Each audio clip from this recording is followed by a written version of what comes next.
आज हम देखेंगे सीजी सेट 2026 के लिए पेपर 1 यूनिट 9 लोक विकास और पर्यावरण के इम्पोर्टेंट क्वेश्चन का पार्ट नंबर 4 जिसमें 20 एमसीक्यू है। फर्स्ट है, ठोस ईंधन का उपयोग करने वाले वेंटिलेशन वाले घरों में इंडोर एयर पोल्यूशन गंभीर हो सकता है। यह ऑप्शन है। उसमें से रीजन है, ठोस ईंधन जलाने से पर्टिकुलेट मैटर और कार्बन मोनोऑक्साइड निकल सकते हैं। एक असर्शन है और एक रीजन है, तो हमको बताना है कि क्या असर्शन केवल सही है, रीजन गलत है, क्या रीजन सही है, असर्शन गलत है, या फिर दोनों सही है और रीजन असर्शन का सही डेफिनेशन है, या फिर सही डेफिनेशन नहीं है। तो ऑप्शन पर चलते हैं। यहाँ पर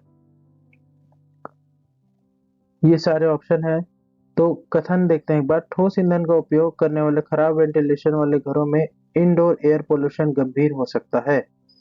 तो इसका जो कथन है वो बिल्कुल सही है।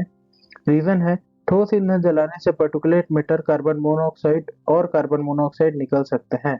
तो कारण भी सही है और कारण कथन का सही डेफिनेशन भी दे रहा है, इसलिए ऑप्शन नंबर ए सही हो जाएगा। खराब वेंटिलेशन वाले घरों में यदि लकड़ी, कोयला या अन्य ठोस ईंधन जलाया जाए तो धुआं बाहर आसानी से नहीं निकल पाता। इससे पर्टिकुलेट मैटर और कार्बन मोनोऑक्साइड जैसे प्रदूषक घर के अंदर जमा हो सकते हैं। इसलिए असर्शन और रीजन दोनों सही है और रीजन असर्शन का सही डेफिनेशन भी है। क्वेश्चन नंबर 2 है, अपूर्ण दहन से निकलने वाली प्रमुख वायु प्रदूषक गैस कौन सी है? Option number A carbon monoxide, option number B carbon oxygen, option number C nitrogen, या फिर ऑप्शन नंबर डी ऑर्गन। तो इसका सही आंसर होगा option number A carbon monoxide. जब किसी ईंधन का अपूर्ण दहन होता है, मतलब इनकम्प्लीट कंबशन होता है, तो पर्याप्त ऑक्सीजन उपलब्ध नहीं होती। ऐसी स्थिति में कार्बन डाइऑक्साइड के बजाय कार्बन मोनोऑक्साइड बनने की संभावना बढ़ती है और कार्बन मोनोऑक्साइड एक विषैली वायु प्रदूषक गैस है। क्वेश्चन नंबर 3 है, वायु प्रदूषक के स्रोत पर नियंत्रण करना प्रदूषक के व्यापक फैलाव के बाद उनका उपचार करने की तुलना में सामान्यतः अधिक प्रभावित होता है। मतलब जहां पर से वायु प्रदूषित हो रहा है, जहां पर से एयर पोल्यूशन हो रहा है, उसके सोर्स को ही नियंत्रित करेंगे, वो ज्यादा अधिक प्रभावी होता है। तो इसका कथन बिल्कुल सही है। इसका रीजन जान लेते हैं। यदि सोर्स कंट्रोल प्रदूषण प्रदूषकों को वायुमंडल में प्रवेश करने से पहले ही रोक देता है। यदि हम सीधा एयर पोल्यूशन जहां हो रहा है उसके सोर्स को ही हम कंट्रोल कर ले, तो हम उसको उसको पोल्यूटेंट को फैलने से हम रोक सकते हैं। तो इसका कारण भी सही है और कारण कथन का सही व्याख्या भी कर रहा है, तो इसका ऑप्शन भी ऑप्शन नंबर ए सही हो जाएगा। प्रदूषकों को वातावरण में जाने से पहले ही स्रोत पर रोकना अधिक प्रभावी होता है। यदि प्रदूषक वातावरण में फैल जाए तो उन्हें बाद में नियंत्रित करना कठिन हो जाता है। इसलिए सोर्स कंट्रोल अधिक प्रभावी है और रीजन इसकी सही व्याख्या भी करता है। नेक्स्ट क्वेश्चन है, कार्बन मोनोऑक्साइड विशेष रूप से खतरनाक है क्योंकि यह option A increase blood oxygen carrying capacity, रक्त की ऑक्सीजन वहन क्षमता को बढ़ा देता है, बाइंड्स विथ हीमोग्लोबिन, हीमोग्लोबिन से बंध जाता है, destroy soil micro organism only, केवल मृदा सूक्ष्म जीवों को नष्ट करता है, या फिर option number D cause eutrophication, सुपोषण का कारण बनता है। तो कार्बन मोनोऑक्साइड हीमोग्लोबिन के साथ बाइंड हो जाता है, ये इसका सही आंसर हो जाएगा। कार्बन मोनोऑक्साइड रक्त में मौजूद हीमोग्लोबिन से मजबूती से जुड़ जाता है। इससे रक्त की ऑक्सीजन ले जाने की क्षमता प्रभावित होती है और शरीर के ऊतकों तक पर्याप्त ऑक्सीजन नहीं पहुंच पाते, इसलिए कार्बन मोनोऑक्साइड एक गंभीर वायु प्रदूषक है।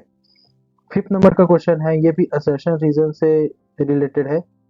यहाँ पे कथन है, समताप मंडलीय ओजोन और भूमि स्तरीय ओजोन के परिणाम पर्यावरणीय प्रभाव अलग अलग होते हैं। जबकि रीजन है, समतापमंडलीय ओजोन हानिकारक पराबैंगनी विकिरण को अवशोषित करता है, जबकि भूमि स्तरीय ओजोन एक हानिकारक वायु प्रदूषक के रूप में कार्य करता है। तो इसका आंसर हो जाएगा ऑप्शन नंबर ए, क्योंकि समतापमंडलीय ओजोन और भूमि स्तरीय ओजोन का पर्यावरणीय प्रभाव तो अलग अलग होता ही है। और समतापमंडलीय ओजोन समतापमंडलीय ओजोन हानिकारक पराबैंगनी विकिरण को अवशोषित करता है और भूमिगत ओजोन एक प्रदूषक के रूप में कार्य करता है। इसलिए असर्शन और रीजन दोनों सही है और रीजन असर्शन का सही डेफिनेशन भी दे रहा है। पर समतापमंडलीय ओजोन स्ट्रेटोस्फेरिक स्ट्रेटोस्फेरिक ओजोन पृथ्वी के लिए लाभदायक है क्योंकि यह सूर्य से आने वाली हानिकारक यूवी रेडिएशन को अवशोषित करता है। इसके विपरीत ग्राउंड लेवल ओजोन एक हानिकारक वायु प्रदूषक है और मानव स्वास्थ्य तथा पर्यावरण को नुकसान पहुंचाता है। इसलिए इन दोनों को इन्वायरमेंटल इफेक्ट्स अलग-अलग होते हैं और इसके इसका असर्शन भी सही है, रीजन भी सही है और रीजन असर्शन का सही डेफिनेशन भी दे रहा है, इसलिए ऑप्शन ए सही हो जाएगा। नेक्स्ट क्वेश्चन है, अम्लीय वर्षा मुख्यतः किन गैसों के उत्सर्जन से संबंधित है?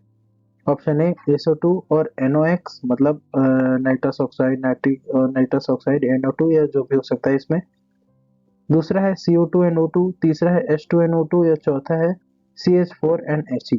तो इसका सही आंसर हो जाएगा option number A SO2 and NOx। Sulphur dioxide और नाइट्रोजन ऑक्साइड वायुमंडल में विभिन्न रासायनिक अभिक्रियाओं से अम्लीय यौगिक बना सकते हैं। ये अम्लीय पदार्थ वर्षा के साथ पृथ्वी की सतह पर पहुंच सकते हैं, जिससे एसिड रेन या फिर उसको एसिड डिपोजिशन बोलते हैं, वो हो सकता है। क्वेश्चन नंबर 7 है, फोटोकेमिकल स्मॉग मुख्यतः किससे संबंधित है? Option A NOx and hydrocarbons, option number B है SO2 and water vapour only, option C है CO2 एंड ऑक्सीजन या फिर ऑप्शन डी है मीथेन एंड हीलियम। तो इसका सही आंसर हो जाएगा option number A NOx and hydrocarbons. Photochemical smog में बनने में नाइट्रोजन ऑक्साइड और वोलेटाइल ऑर्गेनिक कंपाउंड्स महत्वपूर्ण भूमिका निभाते हैं। सूर्य के प्रकाश की उपस्थिति में इनके बीच फोटोकेमिकल रिएक्शंस होती है जिससे सेकेंडरी पोल्यूटेंट्स बनते हैं, इसलिए इसका सही आंसर हो जाएगा ऑप्शन नंबर ए। 8th नंबर का क्वेश्चन है, समताप मंडल स्ट्रेटोस्फेयर में ओजोन क्या है? केवल हानिकारक प्रदूषक है, ऑप्शन बी यूवी विकिरण से सुरक्षा प्रदान करता है, ऑप्शन सी अम्लीय वर्षा के लिए जिम्मेदार है या फिर ऑप्शन डी केवल एक ग्रीन हाउस गैस है। तो इसका सही आंसर हो जाएगा ऑप्शन नंबर बी, यह यूवी विकिरण से सुरक्षा प्रदान करता है। समताप मंडल में मौजूद ओजोन लेयर सूर्य से निकलने वाली हानिकारक अल्ट्रावायलेट रेडिएशन के एक बड़े हिस्से को अवशोषित करती है। इस कारण यह पृथ्वी पर जीवन की सुरक्षा में महत्वपूर्ण भूमिका निभाती है। क्वेश्चन नंबर 9 है, यह भी असर्शन रीजन से रिलेटेड है। नाइट्रोजन ऑक्साइड फोटोकेमिकल वायु प्रदूषकों के महत्वपूर्ण प्रिकर्सर है, ये कथन है, जबकि इसका रीजन है नाइट्रोजन ऑक्साइड अकेले बिना सूर्य प्रकाश या अन्य रिएक्टिव कंपाउंड के हमेशा फोटोकेमिकल स्मॉग उत्पन्न करते हैं। तो इसका आंसर है ऑप्शन नंबर सी। ए तो सही है लेकिन इसका रीजन गलत है, मतलब रीजन इसका गलत है, मतलब नाइट्रोजन ऑक्साइड फोटोकेमिकल वायु प्रदूषकों के महत्वपूर्ण प्रिकर्सर तो है, लेकिन इसका रीजन है वो गलत हो जाएगा। और रीजन बोल रहा है अकेले बिना सूर्य प्रकाश के साथ हमेशा फोटोकेमिकल स्मोक उत्पन्न करता है, ये है हमारा गलत हो जाएगा। इसके बारे में जानते हैं। असर्शन सही है क्योंकि nitrogen oxide photochemical air pollutants के महत्वपूर्ण प्रिकर्सर है, लेकिन रीजन गलत है क्योंकि नाइट्रोजन ऑक्साइड अकेले बिना सूर्य के प्रकाश और अन्य रिएक्टिव कंपाउंड के हमेशा फोटोकेमिकल स्मॉग उत्पन्न नहीं करते। फोटोकेमिकल स्मॉग के निर्माण में सनलाइट और वोलेटाइल ऑर्गेनिक कंपाउंड्स जैसी परिस्थितियां महत्वपूर्ण होती है, इसलिए असर्शन सही है, बल्कि रीजन यहाँ पर गलत है। 10th नंबर क्वेश्चन है, PM 2.5 कणों का एरोडायनेमिक डायमीटर क्या होता है? Option A less than 2.5 micrometre, option B greater than 25 micrometre, option C 25 to 50 micrometre या फिर ऑप्शन डी एग्जैक्टली ठीक 2.5 मिलीमीटर। तो इसका सही आंसर हो जाएगा ऑप्शन नंबर ए लेस देन 2.5 माइक्रोमीटर्स। PM 2.5 उन बहुत छोटे पर्टिकुलेट मैटर पार्टिकल्स को कहा जाता है जिनका एरोडायनेमिक डायमीटर 2.5 माइक्रोमीटर या उससे कम होता है। छोटे आकार के कारण ये श्वसन तंत्र में काफी अंदर तक पहुंच सकते हैं, इसलिए इसका सही आंसर हो जाएगा ऑप्शन नंबर ए। 11th नंबर क्वेश्चन है, ये भी असर्शन और रीजन से रिलेटेड है। असर्शन है sulphur dioxide emission can contribute to acid deposition. Sulphur dioxide का उत्सर्जन एसिड डिपोजिशन में योगदान कर सकता है, ये कथन है। इसका कारण है SO2 वायुमंडलीय अभिक्रियाओं से गुजरकर सल्फर कॉन्टेनिंग एसिड और संबंधित यौगिक बना सकता है। तो इसमें से कौन सा सही होगा? इसका सही आंसर देख लेते हैं। ऑप्शन नंबर ए होगा, मतलब सल्फर डाइऑक्साइड का उत्सर्जन एसिड डिपोजिशन में योगदान भी करता है और सल्फर डाइऑक्साइड वायुमंडलीय अभिक्रियाओं से गुजरकर सल्फर कॉन्टेनिंग एसिड और संबंधित यौगिक भी बना सकता है, क्योंकि मतलब एसिड डिपोजिशन में योगदान कर सकता है क्योंकि यह संबंधित यौगिक बना सकता है विभिन्न वायुमंडलीय अभिक्रियाओं से गुजरकर। इसलिए असर्शन भी सही है, रीजन भी सही है और रीजन असर्शन का सही डेफिनेशन भी यहाँ पर दे रहा है। इसके बारे में जान लेते हैं। SO2 वातावरण में रासायनिक अभिक्रियाओं से सल्फर कंटेनिंग एसिड और संबंधित यौगिक भी बना सकते हैं। ये कंपाउंड्स एसिड डिपोजिशन में योगदान कर सकते हैं, इसलिए यहाँ पर असर्शन भी सही है, रीजन भी सही है और रीजन असर्शन का सही डेफिनेशन उसको एक्सप्लेन भी अच्छे तरीके से कर रहा है। 12th नंबर क्वेश्चन है, कौन से प्रदूषक श्वसन रोगों से अत्यधिक संबंधित है? Option A particulate matter, option B oxygen, option number C nitrogen या फिर ऑप्शन नंबर डी जल वाष्प। तो इसका सही आंसर हो जाएगा ऑप्शन नंबर ए पर्टिकुलेट मैटर। पर्टिकुलेट मैटर छोटे छोटे पार्टिकल्स होते हैं जैसे PM2.5। श्वसन तंत्र में यह गहराई तक पहुंच सकते हैं, इसलिए पर्टिकुलेट मैटर को श्वसन रोग से संबंधित बताया गया है। यह श्वसन रोग से संबंधित होता है, इसलिए पर्टिकुलेट पोल्यूशन का रेस्पिरेटरी हेल्थ पर महत्वपूर्ण प्रभाव पड़ सकता है। 13 नंबर क्वेश्चन है, यह भी असर्शन रीजन से रिलेटेड है। एसिड रेन जलीय पारिस्थितिक तंत्रों को नकारात्मक रूप से प्रभावित कर सकती है, जबकि इसका कारण है एसिड डिपोजिशन झीलों और जलाशयों के pH को कम कर सकता है। तो इसका असर्शन भी यहाँ पर सही है और उसका कारण भी सही है और कारण कथन का सही व्याख्या भी कर रहा है, इसलिए ऑप्शन ए यहाँ पर सही हो जाएगा। एसिड डिपोजिशन के कारण झीलों और जल धाराओं का pH मान कम हो जाता है। पानी के अधिक एसिडिक होने से एक्वेटिक ऑर्गेनिज्म और एक्वेटिक इकोसिस्टम पर नकारात्मक प्रभाव पड़ सकता है, इसलिए यहाँ पर दोनों ही सही है और रीजन असर्शन को सही तरीके से एक्सप्लेन भी कर रहा है, इसलिए ऑप्शन ए यहाँ पर सही हो जाएगा। 14 क्वेश्चन है, टेम्परेचर इन्वर्जन क्या कर सकता है? Option A enhance dispersion of pollutants, प्रदूषकों के फैलाव को बढ़ा सकता है। Option B trap pollutants near the ground, प्रदूषकों को भूमि के पास रोक सकता है। Option C remove all pollutants, सभी प्रदूषकों को हटा सकता है। या फिर option number D increase rainfall automatically, स्वतः वर्षा बढ़ा सकता है। तो इसका सही आंसर हो जाएगा ऑप्शन नंबर बी, प्रदूषकों को भूमि के पास रोक सकता है। इसके बारे में जानते हैं। सामान्य परिस्थितियों में गर्म हवा ऊपर उठती है और पॉल्यूटेंट के डिस्पर्शन में सहायता करती है, लेकिन टेम्परेचर इन्वर्जन में ऊपर की अपेक्षाकृत गर्म हवा नीचे ठंडी हवा के ऊपर एक लेयर बना देती है।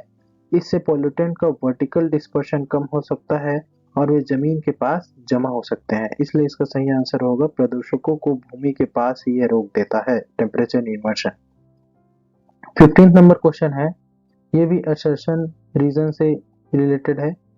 पर्टिकुलेट मैटर PM2.5 बड़े कणों की तुलना में मानव के स्वास्थ्य के लिए अधिक हानिकारक माना जाता है। बिल्कुल सही है। इसका रीजन है क्योंकि PM2.5 कण श्वसन तंत्र में गहराई तक प्रवेश कर सकते हैं और रक्त प्रवाह में भी पहुंच सकते हैं। बिल्कुल, तो ऑप्शन नंबर ए यहाँ पर सही हो जाएगा, क्योंकि असर्शन भी सही है, रीजन भी सही है और रीजन असर्शन को अच्छे से एक्सप्लेन भी कर रहा है। PM2.5 बहुत ही छोटे पार्टिकल्स होते हैं। ये रेस्पिरेटरी सिस्टम में अधिक गहराई तक पहुंचते हैं और कुछ परिस्थितियों में रक्त प्रवाह तक भी पहुंच सकते हैं। इसी कारण इन्हें बड़े पार्टिकल्स की तुलना में अधिक हेल्थ कंसर्न माना जाता है, इसलिए ऑप्शन ए इसका सही हो जाएगा। 16 नंबर क्वेश्चन है, अम्लीय वर्षा से क्या हो सकता है? ऑप्शन नंबर ए मृदा और जल का अम्लीकरण, acidification of soil and water, सभी परिस्थितियों में मृदा की उर्वरक क्षमता में वृद्धि, increase soil fertility in all cases. C है ओजोन परत का निर्माण, ओजोन लेयर फॉर्मेशन या फिर ऑप्शन नंबर डी संक्षारण में कमी, रिड्यूस कोरिजन। तो अम्लीय वर्षा क्या कर सकता है? इसका सही आंसर हो जाएगा मृदा और जल का अम्लीकरण, मतलब वो एसिडिफिकेशन कर देता है सॉइल और वाटर का। एसिड रेन या एसिड डिपोजिशन के कारण सॉइल और वाटर का पीएच वैल्यू कम हो जाता है। इससे सॉइल केमिस्ट्री और एक्वाटिक इकोसिस्टम प्रभावित हो सकते हैं, इसलिए इसका प्रमुख प्रभाव सॉइल और वाटर एसिडिफिकेशन होता है। 17 नंबर क्वेश्चन है, ये भी असर्शन रीजन से रिलेटेड है। कथन है भारी वाहन यातायात और तेज सूर्य प्रकाश वाले शहरों में फोटोकेमिकल स्मॉग अधिक सामान्य होता है, क्योंकि अब रीजन आ जाएगा इसमें। सूर्य प्रकाश नाइट्रोजन ऑक्साइड और वाष्पशील कार्बनिक यौगिकों से संबंधित प्रकाश रासायनिक अभिक्रियाओं को संचालित करता है। तो इसका सही आंसर हो जाएगा ऑप्शन नंबर ए, भारी वाहन यातायात और तेज सूर्य प्रकाश वाले शहरों में फोटोकेमिकल स्मोक सामान्य होता है, क्योंकि सूर्य प्रकाश नाइट्रोजन ऑक्साइड और वाष्पशील कार्बनिक यौगिकों से संबंधित प्रकाशिक रासायनिक अभिक्रियाओं को संचालित करता है। इसके बारे में जान लेते हैं। भारी ट्रैफिक वाले शहरों में नाइट्रोजन ऑक्साइड या फिर वोलेटाइल ऑर्गेनिक कंपाउंड्स का उत्सर्जन अधिक हो सकता है। तेज सूर्य प्रकाश इन कंपाउंड से संबंधित फोटोकेमिकल रिएक्शन को बढ़ावा देता है, इसलिए ऐसे शहरों में फोटोकेमिकल स्मोक अधिक सामान्य हो जाते हैं। इसलिए यहाँ पर असर्शन भी सही है, रीजन भी सही है, और रीजन असर्शन को अच्छे से एक्सप्लेन भी कर रहा है। 18 नंबर क्वेश्चन है, निम्न में से कौन सा सेकेंडरी पोल्यूटेंट कहलाता है? Option number A PN,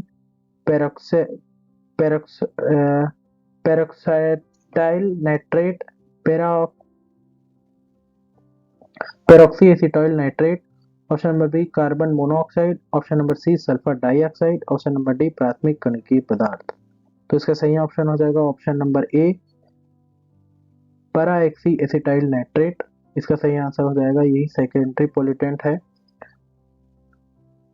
PN एक सेकेंडरी पोल्यूटेंट है। यह वातावरण में प्राइमरी पोल्यूटेंट्स की तरह फोटोकेमिकल रिएक्शन के परिणाम स्वरूप बनता है। पीएन फोटोकेमिकल स्मोक का एक महत्वपूर्ण घटक है। 19th क्वेश्चन है, यह भी कथन कारण से रिलेटेड है। तापमान प्रतिलोमन मतलब टेम्परेचर इन्वर्जन शहरी क्षेत्र में गंभीर वायु प्रदूषण का कारण बन सकता है। ये कथन है।